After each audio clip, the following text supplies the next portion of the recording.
Here I have Motorola 30 Ultra, and today I'm going to show you how to take a burst shot or the series of photos on this device. So firstly you have to open camera, then just like when you're in a normal photo mode, what you have to do is to hold down the shutter button, and after that the burst shot will start. So let's try it out. So I just hold it, taking the burst shot.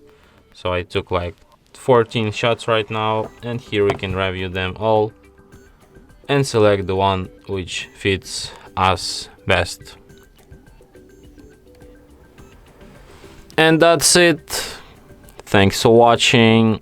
If you find this tutorial useful, don't forget to hit that like button and subscribe to our channel.